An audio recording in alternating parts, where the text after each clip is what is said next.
శుభోదయం.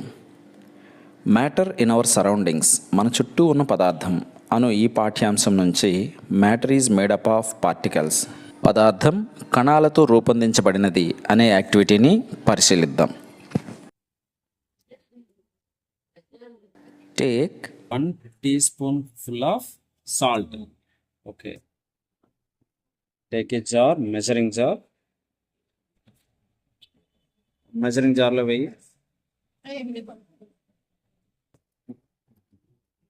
ఓకే, ఇప్పుడు అది గెస్ చేయండి, ఎంత క్వాంటిటీ ఉంటుంది, ఎంత ఎంఎల్ యాక్చువల్గా? 25 ml ఆఫ్ వాల్యూమ్. ఇప్పుడు దీనికి మనము 100 ml ఆఫ్ వాటర్, 100 కాదు కొద్దిగా ఎక్కువ తీసుకుందామా, 200 ml ఆఫ్ వాటర్ తీసుకుందాం. 200 ml ఆఫ్ వాటర్ గెస్ చేయండి. 200 ml ఆఫ్ వాటర్ తీసుకుంటే వాల్యూము ఎంత రైజ్ అవుతుంది? 200 ఉంటుందా? ఇప్పుడు దాన్ని అవ్వచ్చు. 200 ml ఆఫ్ వాటర్ తీసుకుంటే ఆల్రెడీ ఒక 25 ml ఆఫ్ వాల్యూమ్ ఉండే సాల్ట్ ఉంది. ఇప్పుడు అది 200 ml ఆఫ్ వాటర్కి యాడ్ చేస్తే ఎంత వాల్యూమ్ పెరగచ్చు? 200 ml ఉంటుందా, పెరుగుతుందా, తగ్గుతుందా? ఎంత పెరుగుతుంది, ఎంత పెరగచ్చు? గెస్ చేయండి, గెస్ చేయండి. మీ నోట్స్లో రాయండి. అది ముందు మీ ప్రిడిక్షన్, ఆ యాక్టివిటీలో ప్రిడిక్షన్ ఏమైతే మీరు అనుకుంటున్నారో అది రాయండి. మీ నోట్స్లో ముందు రాయండి కదా, రాశారు మీ ప్రిడిక్షన్స్. ఓకే, 220 అవ్వచ్చు అని రాసావు. ఓకే, నీది ఓకే. మనం ఇలా ప్రిడిక్ట్ చేసాం కదా. ఇప్పుడు ఏమవుతుందో యాక్టివిటీ చేసి ఇప్పుడు మనం ఏం చేయాలంటే ఆ సాల్ట్ అంతా కూడా ముందు తీసి పక్కన పెడదాం, పెట్టి 200 ml వాటర్ వేద్దాం. ఆ బుక్ మీద వేయండి మొత్తం. Okay, enough enough.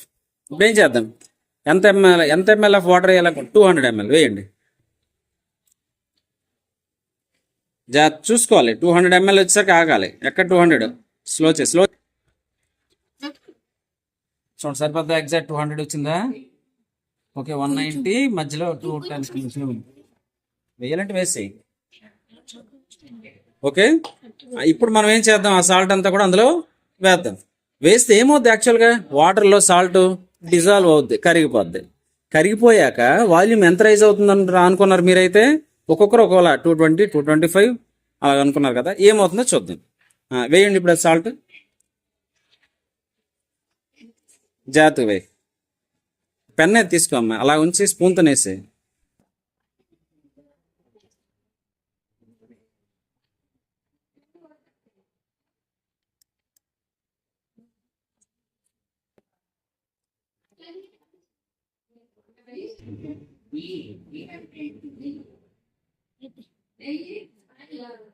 అయిపోయిందా?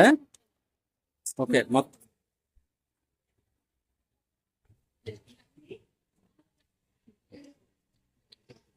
ఏమైనా రైజ్ అయిందా? ఎంత రైజ్ అయింది? ఒక 2 ml కదా. ఎంత ఉంది అయితే? మనం తీసుకునే 200 ml ఉంది. సో ఈ యాక్టివిటీ నుంచి మనకి ఏంటి తెలుస్తుంది? వాటర్లో స్పేస్ ఉంది. అందుకే కదా వేసిన సాల్ట్ అంతా కూడా అందులో డిజాల్వ్ అయిపోయింది. డిజాల్వ్ అయిపోతే వాల్యూమ్ పెరగాలి. నిజానికి చాలా కొద్దిగా పెరిగింది కదా. ఒక అది ఎంత ఉంటుంది, 2 ml ఉంటుందేమో పెరిగింది. మనం తీసుకునేది ఎక్కువ సాల్ట్ తీసుకున్నాం, తెలుస్తుంది. వాటర్లో స్పేస్ ఉంది. సో వాటర్ అనేది లిక్విడ్ స్టేట్. అది salt in water, the particles of salt get into the spaces between particles of water. Good. నీటిలో ఉప్పును కరిగించినప్పుడు ఉప్పు కణాలు నీటి కణాల మధ్య కార్యాన్ని ఆక్రమించుకున్నాయి.